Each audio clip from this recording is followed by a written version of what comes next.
So you've kind of outlined from an audit point of view, going into organization, looking at what they've got, the differences between the problems with what data they may have around statement of work and services procurement versus staff augmentation. But if we drill a little bit deeper than that, what do you see as the other problems with the data around SOW? Maybe even if you could drill deeper, what do you see as the issues there? Well, if you can drill deeper, that means that you have more questions that you can ask, right? Every good question, the answer will give you two more questions to ask, right? And that's really where we want to be going. This new level of visibility that you might achieve as a first gen MSP, program, whatever you might be, first gen VMS, all of a sudden, wow, we have all this data. This is terrific. Now I can start asking questions. Before it was you don't know what you don't know. And that's always a big problem. You don't know what questions you can start asking if you have no idea the scope. You don't know if it's worth asking the questions if you have no idea of the scope. So that's where the visibility is going to be coming in important.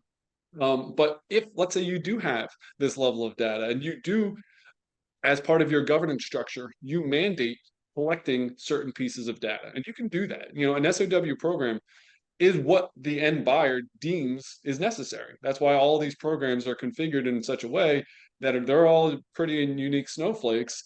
However, a lot of the SOW volume sits kind of at a very high level in terms of what is being captured. But if you do capture it, then you can start asking, okay, well, how long did this project take place?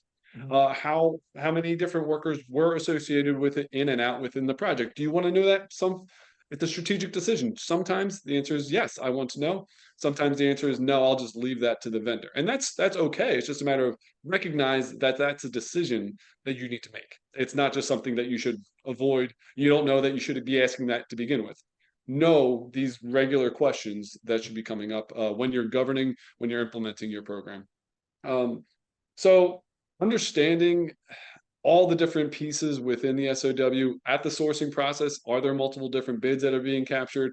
Are we capturing worker? Are we capturing rates? Are we capturing the type of skills that are going to be assigned to this? And again, timelines and exact deliverables.